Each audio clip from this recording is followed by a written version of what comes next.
គ្រូតើហេតុអ្វីបានជាព្រះពុទ្ធប្រោសមេត្តាបានតែប្រោសអាឡារតបោះនិងឧតកតបតែមិនប្រោស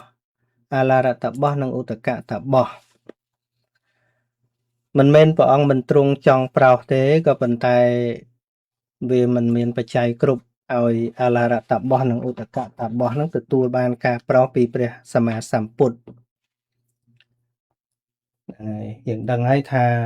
អាឡារតបោះនិងឧតកតបោះទាំងពីរនេះគឺជាកម្ពូលព្រាហ្មណ៍ដែលមានឈានខ្ពស់ដល់អរូបឈានហើយគំនិតគាត់នឹងថាអរូបឈាននឹងឯងជាអេតាំងសន្តាំងអេតាំងបណៃតាំងគាត់ជំពាក់នៅក្នុងអរូបឈានហ្នឹងថាហ្នឹងហើយជាសន្តិបត្តិរបស់គាត់នោះវាអត់មានអីល្អប្រណិតជាងនឹងទៀតទេដោយជំពាក់នៅក្នុងអរូបឈាននឹងឯងគាត់ស្លាប់ទៅក៏បានបដិសន្ធិក្នុងអរូបព្រំឃើញទេក្នុងអរូបព្រំហើយនៅពេលដែលព្រះអង្គទ្រង់ត្រាស់ដឹងហើយបន្ទាប់ពីសម្រេចបតីឋាននឹងទៅប្រោសសត្វលោកហ្នឹងក៏នឹកឃើញតបោះហ្នឹងមុនគេអញ្ចឹងណាដល់ពិចារណាមើលទៅថាតបោះម្នាក់ហ្នឹងក៏បានចែកឋានទៅកាលពីសប្តាហ៍មុនឃើញណាផុតបាត់ហើយមើលតបោះម្នាក់ទៀតក៏ឃើញថាទៅបាត់ពីល្ងាចមិញអញ្ចឹងទាំងពីរហ្នឹងសុទ្ធតែអស់ជីវិតហើយអស់ជីវិតហ្នឹងបាត់បានបដិសន្ធិនៅក្នុងភពដែលគួរប្រោសបានបដិសន្ធិដោយអំណាចអរូបឈានហ្នឹងក្នុងអរូបព្រំដល់ទៅបដិសន្ធិនៅក្នុងអរូបព្រំវាមានតែវិញ្ញាណខណ្ឌណាវាមានតែវិញ្ញាណខណ្ឌហើយនឹងនាមខណ្ឌ3ទៀតដែលជាចេតសិកអញ្ចឹងមានខណ្ឌ4ដូច្នេះនៅក្នុងអរូបព្រំហ្នឹងវាអត់មានភ្នែកតិចជាមហណ្ដាតកាយទេឃើញទេដល់អញ្ចឹងទៅអត់បានទទួលព័ត៌មានហើយការប្រោសរបស់ពុទ្ធគឺដោយការសម្ដែងធម៌ណាហើយដល់ទៅវាអស់តិចវាអត់មិនថាអស់ទេគឺថាវាអត់មានបដិសន្ធិមកវាមានតែនាមធម៌ដល់តែមានតែនាមធម៌អញ្ចឹងវាអត់លឺទេណាប្រព្រឹត្តទៅតែមโนវិញ្ញាណធាតុហ្នឹងអញ្ចឹងព្រះអង្គយកអីទៅប្រោសកើតបើអត់មានតិចផងហ្នឹងអញ្ចឹងមិនមែនទ្រង់មិនចង់ប្រោសតបោះទាំងពីរហ្នឹងទេអញ្ចឹងហើយបានជាខ្ញុំចេះតែឃើញមិញហ្នឹងក៏និយាយមួយការអ្នកចាត់ចែងបងអូនដែលជាអ្នកចាត់ចែងការងារបុណ្យទានអីពីរឿងប្រូក្រាមអីចឹងទៅនៅតែរឿងឧទ្ទិសចំពោះវិញ្ញាណក្ខន្ធណាគាត់មិនមែនអ្នកសរសេរអ្នកផ្សេងអ្នកសរសេរតែគាត់ឲ្យខ្ញុំជួយមើលចោលមិនរួចតែមិនរៀនចោលអានឹងមិនរួចទេបើថាឧទ្ទិសចំពោះអ្នកដែលស្លាប់ទៅហ្នឹងបើមិនបានដាក់ពាក្យវិញ្ញាណក្ខន្ធហ្នឹងទេដូចខ្វះអីខ្វះគ្រឿងខ្វះអីចឹងណាវាធ្លាប់តាមគ្នាមកហ្នឹងហើយយើងមើលនៅក្នុងភូមិ31ហ្នឹងវាអត់មានភូមិណាដែលមានតែវិញ្ញាណក្ខន្ធទេ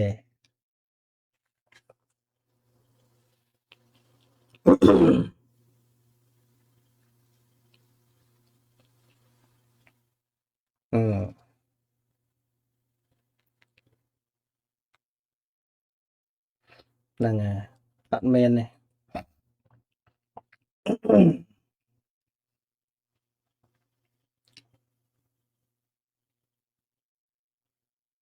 នៅក្នុងអបាយភូមិ4មនុស្ស1ទេវតា6មានខណ្ឌ5គ្រប់កាលទាំង3ទាំងកាលបដិសន្ធិទាំងប្រវត្តិកាលគឺការរស់នៅនិងចុតិកាលគឺកាលដែលស្លាប់កាលដែលចុតិហ្នឹងគឺមានខណ្ឌ5រហូត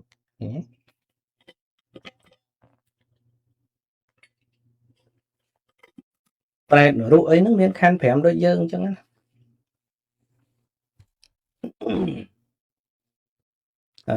រូបព្រំទាំងអស់មាន16ហ្នឹងមាន15មានខណ្ឌ5ដែររូបខណ្ឌវេទនាខណ្ឌសញ្ញាខណ្ឌសង្ខារខណ្ឌវិញ្ញាណខណ្ឌដកចិត្តខ្លះដករូបខ្លះនេះភូមិប៉ុណ្ណឹង11បូក16ហ្នឹងមានភ្នែកមានតិចសម្រាប់ឃើញសម្រាប់ឮចឹងណា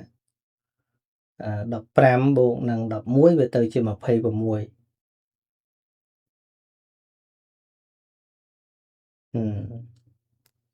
នៅសល់មួយហៅថាអសញ្ញ័យសត្វហ្នឹងគឺមានតែខណ្ឌមួយទេគឺរូបខណ្ឌ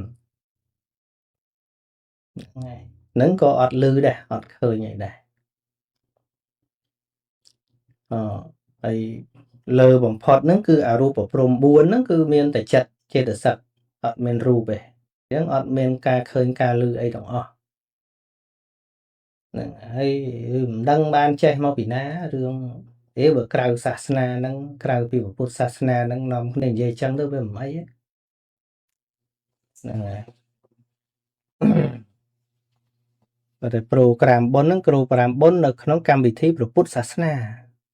ហើយឧទ្ទិសចំពោះវិញ្ញាណក្ខន្ធហើយវាមិនដឹងតែភូមិមួយណាកើតមានតែវិញ្ញាណក្ខន្ធវាអត់មាន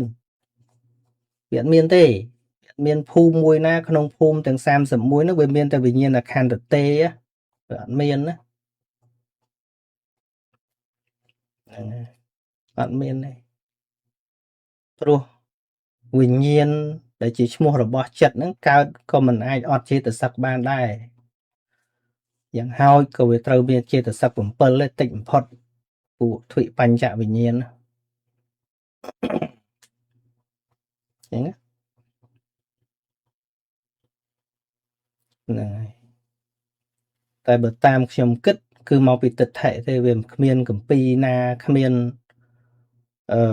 មេរៀនណាមកបរៀនថាវាមានអញ្ចឹងទេប៉ុន្តែវាមានទិដ្ឋិដូចវិខមួយអង្គដែលពុទ្ធតេះដៀលអញ្ចឹងណានៅក្នុងបៃដកលេខ22ខ្ទង់ទំព័រ150ហ្នឹងបងប្អូនបើកមើលហៅឈ្មោះថាមហាតណ្ហាសង្កយៈសូត្រលោកយល់ថាមនុស្សយើងហ្នឹងរស់នៅពេលដែលស្លាប់ទៅគឺបែករូបវេទនាសញ្ញាសង្ខារក៏ប៉ុន្តែមានវិញ្ញាណមួយស្ទុះទៅអន្ទល់ទៅកើតទៀតបែកតែ4ទេអាមួយទៀតវានៅអាវិញ្ញាណហ្នឹងវានៅទៅកើតទៀតហ្នឹងហើយភិក្ខុហ្នឹងត្រូវព្រះសម្មាសម្ពុទ្ធព្រះអង្គតេះដៀលហើយយើងចាប់យកតែអត្តនាព្រះអង្គតេះដៀលហ្នឹងយកមកប្រើកុំថាខ្ញុំថាបើកមើលខ្លួនឯងខ្ញុំប្រាប់ទាំងទំព័រទៀតបៃដកលេខ22ទំព័រ150តាមចាំហ្នឹងគេលោកខុសតិចតួចឈ្មោះមហាតណ្ហាសង្កយៈសូត្រភិក្ខុទាំងឡាយទូនមានណែកុំនិយាយអញ្ចឹងព្រះសម្មាសម្ពុទ្ធពុទ្ធមិនដែលបង្រៀនអញ្ចឹងទេមិនដែលសំដែងអញ្ចឹងទេព្រះអង្គសំដែងតែធัวកើតពីបច្ច័យទេកើតពីបច្ច័យមានហេតុទៅកើតដូចចក្ខុវិញ្ញាណហ្នឹងវាមិនកើតឯងទេទោះតែមានភ្នែកអីគេឯងមិនជារូបទោះមានរូបអាស្រ័យបានចក្ខុវិញ្ញាណហ្នឹងវាកើតបានសោតវិញ្ញាណចឹងដែរដល់មានតិចបើវាកើតបានឮសំឡេងហើយទៅកើតអាកន្លែងអត់រូបវាអត់ឮដូចទៅអារូបព្រំហ្នឹងអាឡារតបោះឧតកតបោះហ្នឹងមិនមែនមានតែវិញ្ញាណខណ្ឌទេមានទាំងវេទនាខណ្ឌសញ្ញាខណ្ឌសង្ខារខណ្ឌជាមួយផងប៉ុន្តែតែវាអត់មានតិចដល់អត់តិចនិយាយស្ដាប់អត់បានវាអត់តិចសម្រាប់ស្ដាប់ឃើញអត់មានទេឃើញទេវិខទាំងឡាយណែនាំហើយក៏ទេខ្ញុំចេះអញ្ចឹងស្ដាប់ធัวទៅចេះអញ្ចឹង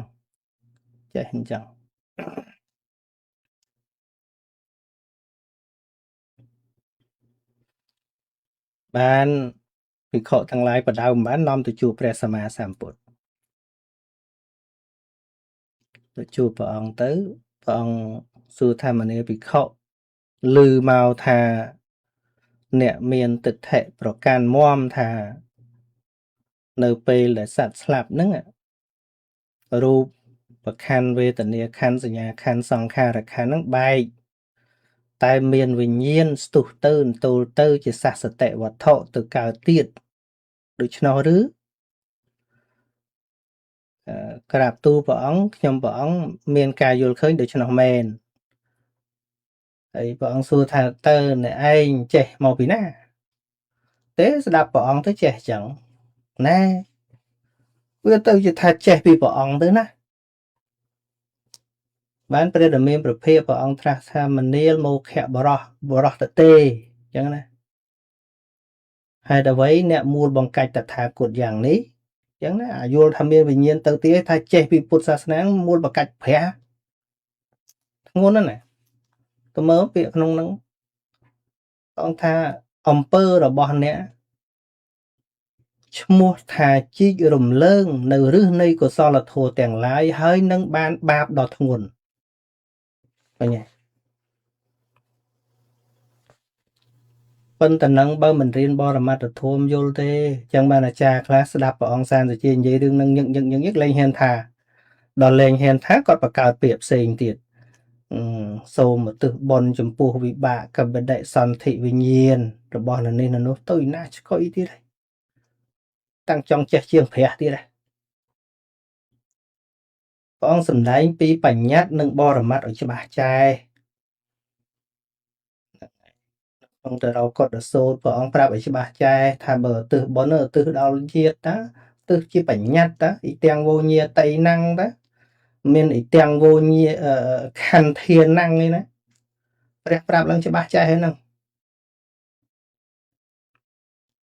ឧទ្ទិសចំពោះសត្វមិនមែនឧទ្ទិសចំពោះបរមត្ថធម៌ទេមិនមែនទេនៅក្នុងគម្ពីរអបទានតែព្រះអង្គសម្ដែងយ៉ាងកេញហ្នឹងណាយេសត្តាមិនមែនយេខន្ធាទេច្បាស់ចែនៅក្នុងយ៉ាងកេញនៅសូត្រពេញមាត់ហ្នឹងគឺឧទ្ទិសបុណ្យចំពោះសត្វចំពោះមនុស្សចំពោះសត្វបានវាស្ដាប់គ្នាបានហ្នឹងដូចយើងជូនបាយទឹកនំចំណីម៉ែយើងរាល់ថ្ងៃដែលគាត់នៅរស់ហ្នឹងនៅរស់នឹងរស់ដោយសារអីរស់ដោយសារខណ្ឌ5កំពុងប្រព្រឹត្តទៅហ្នឹងរូបខណ្ឌវេទនាខណ្ឌសញ្ញាខណ្ឌសង្ខារខណ្ឌវិញ្ញាណខណ្ឌហ្នឹងក្នុងម៉ែយើងរាល់ថ្ងៃដែលគាត់នៅរស់ហ្នឹងតែយើងមានបានទៅនិយាយថាបញ្ញខណ្ឌម៉ែសូមអញ្ជើញពិសាបាយណាយើងជូនបុណ្យម៉ែអញ្ចឹងតែហ្មងយើងសង្គ្រោះញាតិហ្នឹងឃើញព្រះអង្គថាញាតិសង្កហោការសង្គ្រោះញាតិជាមង្គលមិនមែនសង្គ្រោះខណ្ឌរបស់ញាតិជាមង្គលទេណាភាសានិយាយគឺនិយាយចឹងហើយព្រះប្រាប់ច្បាស់ថាបកសច្ចៈវាមានពីរវាមានបរមត្តសច្ចៈហើយនិងសមតិសច្ចៈភាសានិយាយគេនិយាយសមតិសច្ចៈគេអត់និយាយបរមត្តសច្ចៈទេបរមត្តសច្ចៈវាជាភាសារបស់បញ្ញាក្នុងការចម្រើនទេគេអត់និយាយភាសាបរមត្តមកជាភាសានិយាយគ្នាទេដូចយើងស្ដាប់គ្នាអញ្ចឹងគឺនិយាយថាខ្ញុំស្ដាប់ចឹងហ្មងខ្ញុំស្ដាប់ធัวតែនៅក្នុងបរមត្តនិយាយថាសោតវិញ្ញាណធ្វើទស្សនកិច្ចអានោះភាសាមេរៀនតាភាសាពិចារណាមិនមែនភាសានិយាយគ្នាទេពេលដែលយើងអន់ចិត្តយើងនិយាយថាខ្ញុំអត់សប្បាយចិត្តខ្ញុំអន់ចិត្តយើងអត់និយាយថាតោសៈចិត្តខ្ញុំវិញ្ញាណខណ្ឌខ្ញុំនឹងខឹងហើយយើងអត់និយាយចឹងទេហ្នឹងអីអត់សប្បាយចិត្តចំណែនគេខ្ញុំចំណែនយើងនិយាយចឹងហ្មងចំណែនអត់និយាយថាអូអ៊ីសាជាសង្ខារធัวខ្ញុំនឹងចំណែនគេហើយយើងអត់និយាយចឹងទេអត់និយាយចឹងទេឃើញទេ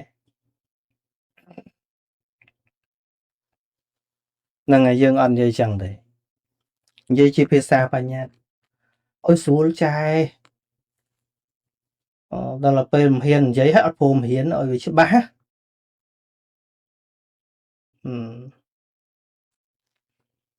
ដល់ទៅអត់ហ៊ាននិយាយហើយអត់បានសង្កេតឲ្យវាយល់ពិភាក្សាគ្នាជាមួយពហុសូត្រអីវាច្បាស់តាំងហួរពេកគេធ្វើម៉េចកុំឲ្យខុសឬ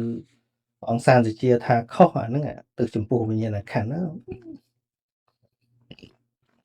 មើលព្រោះពាក្យបច្ចេកទេសអីវាត្រូវមើលសូមទិសបនចំពោះវិបាកបដិសន្ធិរបស់នៅនេះនៅនោះទៅណាឆ្កុយទៀតហើយបើយើងទៅសិក្សាទូវិបាកបដិសន្ធិហ្នឹងស្អីគេវាបដិសន្ធិហើយវាលត់អស់ហើយដល់អារស់នៅជាប្រែតជានរកហ្នឹងវាមានបដិសន្ធិឯណាវាទៀត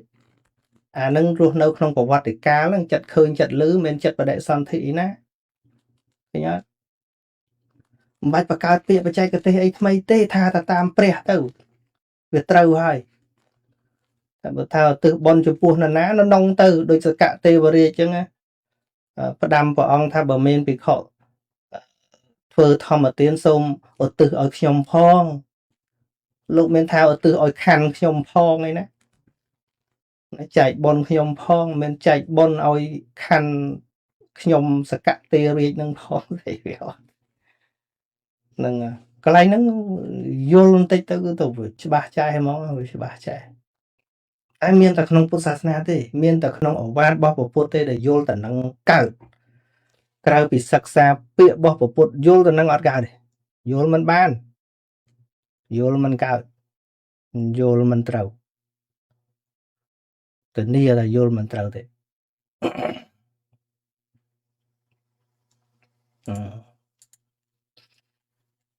ហើយយើងចេះចង់ថាប្រើពាក្យមិនឲ្យត្រូវហើយថាតាមព្រះទៅណាហើយព្រះប្រាប់មិនអត់មានបីពិបាកលីងពិបាកបរមត្តធម៌ដែលយើងត្រូវរៀនថាប៉ុន្តែអ្នកនិយាយទាំងអស់គ្នាឲ្យរៀនបរមត្តអត់រៀនទេតែដល់និយាយសបរមត្តវាហេនឹងឲ្យរៀនអភិធម្មសិតតែពិបាកអញ្ចេះពិបាកអញ្ចោះប៉ុន្តែដល់យកទៅនិយាយយកពាក្យអភិធម្មទៅនិយាយឲ្យខុសបដ ாய் ឃើញទេវិញ្ញាណខណ្ឌជាពាក្យបរមត្តធម៌ណាជាពាក្យអភិធម្មនឹងរូបខន្ធោវេទនាខន្ធោសញ្ញាខន្ធោសង្ខារខន្ធោវិញ្ញាណខន្ធោគម្ពីរបុគ្គលបញ្ញត្តិហ្នឹងគេសម្រាប់រៀនចម្រើនបញ្ញាដើម្បីដោះសេចក្តីប្រកាន់ថាមានសត្វមានបុគ្គលឯនោះទេគេមិនមែនយកមកនិយាយគ្នាអញ្ចឹងទេបតិទានបត្តានមោទនានេះមានសត្វជាអារម្មណ៍ពាក្យឧទ្ទិសនោះគឺបតិទានចែកបុណ្យនឹងចែកបុណ្យឲ្យសត្វលោកមិនមែនចែកបុណ្យឲ្យខណ្ឌទៅលោកទេមែនទេចែកបុណ្យឲ្យសត្វលោកមិនបានអញ្ចឹងព្រោះវាកើតចិត្តករុណាអាណិតសត្វលោកក្រៃលោកវាមានទុកអញ្ចេះអញ្ចោះឃើញទេនៅក្នុងអាទាសេមេអាកាសេមេនោះលោកសូត្ររាល់ថ្ងៃហ្នឹងមានអីបត្តពូរានុភាវេអ្នកមេតាបិតាប្រមុញ្ជរេព្រោះហេតុនោះបានជានៅមេដានឹងបីដារមែងរួចចាក់ទីដថោកទៀតដោយអនុភាពនៃបាយដែលពេញក្នុងបាត់មេដាបេដាស្អីមេដាបេដាដែលកើតក្នុងប្រែតក្នុងអីនោះណាឃើញពាក្យព្រះឲ្យថងធ្លូយើងទៅចំពោះម៉ែថាចំពោះម៉ែឃើញពាក្យនឹងច្បាស់ច្រឡេះច្បាស់ចេះហេមេតាបេតាអត់មានខន្ធធាននឹងវិញ្ញាណខន្ធធាននឹងស្អីទេយើងនឹកម៉ែយើងថានឹកម៉ែយើងទៅឧទ្ទិសបុណ្យឲ្យម៉ែថាឧទ្ទិសបុណ្យជូនម៉ែអញ្ចឹងហ្មងឃើញទេឲ្យច្បាស់ចែហ្នឹងយតិហីនៃកតោថានៃកាយទុចរតេនវាបើញាតណាមួយទៅកើតក្នុងទីរថោកទៀតព្រោះអីដោយកាយវិការអីវាមិនល្អក្តីឃើញទេព្រះប្រាប់អាពីឲ្យយ៉ាងសាមញ្ញបើញាតណាមួយមិនខណ្ឌណាមួយទេក្នុងដរកុតសូត្រញាតសមាកន្ធវាអីក៏ញាតក៏ប្រែជាញាតនោះមកឲ្យកាន់ទីសមាគមឃើញសិតតែបញ្ញត្តិទេព្រះបរិញ្ញាយ៉ាងងាយមិនដឹងល្មិចអ្នកបកើតពាក្យហ្នឹងធ្វើឲ្យវែងពេញតែប្រទេសអញ្ចឹងទៅណាអត់ទៅដកតាណាមួយបើមានពាក្យព្រះនិយាយថាឲ្យវិញ្ញាណខណ្ឌឬឧទ្ទិសចំពោះវិញ្ញាណខណ្ឌមួយឥឡូវខ្ញុំលើកមកក៏ភ្លោះឲ្យសិតតែពាក្យបញ្ញត្តិទាំងអស់ឃើញទេហើយជាពាក្យដែលលោកសូត្ររាល់ថ្ងៃហ្នឹងយាយតាសូត្ររាល់ថ្ងៃហ្នឹងគឺពាក្យបញ្ញត្តិហ្នឹងតែហ្មងហើយយើងឧទ្ទិសបុណ្យយ៉ាងកេញគឺយាយចៈសត្តាអត់មែនយាយចៈខន្ធាទេយតិហីនេះកតោថានេះកាយទុចរតេនវាបើញាតណាមួយទៅកើតក្នុងទីដថោកទៀតមិនរៀបស្មើណាមួយនោះឬក៏បានកើតក្នុង ទីដ៏ល្អហើយភ័យយោនោះមានន័យថាសូមឲ្យបានសុខជាភ័យយោភាពទៅខណ្ឌសុខឬក៏សត្វបានសុខគេនិយាយជាសត្វជាញាតជាបញ្ញត្តិហ្នឹងខ្ញុំនិយាយចឹងអាចឆ្ងាញ់សម្រាប់តអ្នករៀនបរមត្ថទេស្ដាប់គឺឆ្ងាញ់ហ្មងតែបើមិនរៀនទេខ្ញុំនឹងនិយាយស្អីទេគេនិយាយតាំងពីដូនពីតាគេមកឯងមកចេះអីតែឯងបើមិនយល់ប្រហែលជាចេះតែឯងមែនហើយតាមមើលមានបៃដកមានអីអាងប៉ុណ្ណឹងហើយបើមិនរៀនអាហ្នឹងប្រហែលជាចេះតែឯងមែនហើយព្រោះខ្ញុំឃើញគ្រូអភិធម្មខ្លះនៅតែប្រើពាក្យនោះ